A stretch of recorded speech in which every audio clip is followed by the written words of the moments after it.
ఇకపోతే రాష్ట్ర ప్రభుత్వం ఇచ్చినటువంటి సస్పెన్షన్ను వెంకటేశ్వర్లపై ఎత్తివేయడం కావచ్చు, హైకోర్టు వ్యాఖ్యలతోటి ఆ పోస్టింగ్ అయితే ఎట్టకేలకు. అని ఇంకొక విషయం మర్చిపోయాము. రేపు ఉమ్మడి రాజధానికి చివరి రోజు. అవును. ఆంధ్రప్రదేశ్ 2014 ఆంధ్రప్రదేశ్ పునర్వ్యవస్థీకరణ చట్టం ప్రకారం రేపటితోటి ఉమ్మడి రాజధానికి ఆఖరి రోజు అనేది క్లియర్. అంటే తెలంగాణ 10వ వార్షికోత్సవాలు జరుగుతుంటే మరోపక్క ఆంధ్రాకి ఉన్నటువంటి, కానీ ఎక్కడా దీని విషయంలో ఒక క్లారిటీ ఇవ్వాలి. ఆంధ్రప్రదేశ్ ఉమ్మడి రాజధానిగా ఉన్నప్పటికీ ఆంధ్రప్రదేశ్కి సంబంధించినటువంటి వ్యవహారాలు ఏమీ జరగట్లేదు. ఒక లేక్ వ్యూ గెస్ట్ హౌస్ ఇచ్చారు, దాంతోపాటు కొంతమంది పోలీసు సిబ్బందికి సంబంధించినటువంటి వసతి సౌకర్యం కల్పించారు తప్ప అంతకుమించి పెద్దగా ఏమీ ఆంధ్రప్రదేశ్కి సంబంధించినటువంటి యాక్టివిటీస్ లేవు. అంటే పోలీస్ సిబ్బందికి సంబంధించినటువంటి ఆ ఏర్పాటు కూడా జరిగింది. ఎందుకు అంటే ఇక్కడ ఉన్నటువంటి ప్రతిపక్ష నాయకుడు, ముఖ్యమంత్రి, వీళ్ళందరి నివాసాలకి, ముఖ్యంగా ప్రతిపక్ష నాయకుడు ఇక్కడే ఉంటున్నారు కాబట్టి, ప్రస్తుతం ప్రతిపక్ష నాయకుడిగా ఉన్నటువంటి చంద్రబాబు ఇక్కడే ఉంటున్నారు కాబట్టి ఆయన భద్రతకు సంబంధించినటువంటి వ్యవహారాలని ఆంధ్రప్రదేశ్ పోలీసులు కూడా చూసే క్రమంలో కొంత ఒక బెటాలియన్ ఇచ్చినట్టున్నారు. ఒక బెటాలియన్ కూడా కాదు, కొంతమంది సిబ్బందిని ఇచ్చారు. దాంతోపాటు లేక్ వ్యూ గెస్ట్ హౌస్ అనేది ఇప్పటికీ అధికారికంగా తెలంగాణకి ఇంకా రాలేదు, రేపటి తర్వాత వస్తుంది. అయితే ఆంధ్రప్రదేశ్కి హక్కుదారుగా ఉంది కాబట్టి దాని నిర్వహణకి సంబంధించినటువంటి కొంతమంది సిబ్బంది విషయంలో మాత్రమే ఇప్పటి వరకు ఉంది తప్ప అన్ని డైరెక్టరేట్లు, అన్ని కమిషనరేట్లు, అన్ని శాఖలు, అందరూ హెచ్ఓడీలు అక్కడికే మారిపోయారు కాబట్టి ఇప్పుడు అసలు చివరికి లోకాయుక్త కూడా కర్నూలులో బిల్డింగ్ కట్టి లోకాయుక్త కూడా కర్నూలు మార్చేశారు. ఇక వినియోగదారుల ఫోరం మారిపోయింది. ఆర్టీఐ సమాచార హక్కు చట్టానికి సంబంధించినటువంటి కమిషనర్ల కార్యాలయాలు మారిపోయినాయి. ఇక ప్రతి ఒక్కటి మారిపోయినటువంటి పరిస్థితిలో హైకోర్టు మారిపోయింది.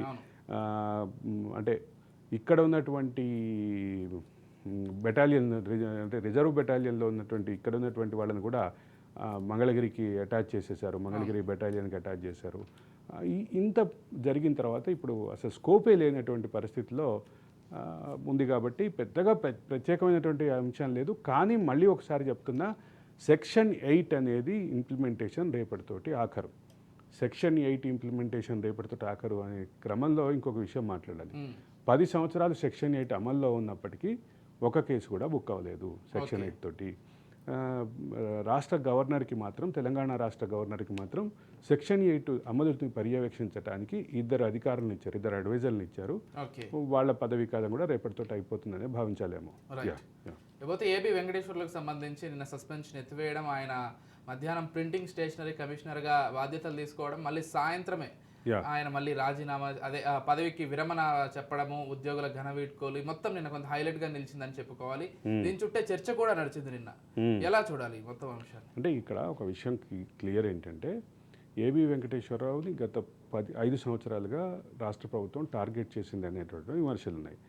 ఆ క్రమంలో రాష్ట్ర ప్రభుత్వం వేసినటువంటి అఫిడవిట్ మీద కూడా కొన్ని అనుమానాలు ఉన్నాయి. అఫిడవిట్ యొక్క శాంటిటీ మీద కూడా కొన్ని అనుమానాలు ఉన్నాయి. ఒక సామాజిక వర్గానికి చెందినటువంటి వ్యక్తి కాబట్టి ఆయన వ్యవహార శైలిని తప్పుపట్టడం, ఆ సామాజిక వర్గాన్ని కోట్ చేస్తూ మాట్లాడుతూ అఫిడవిట్ వేసింది.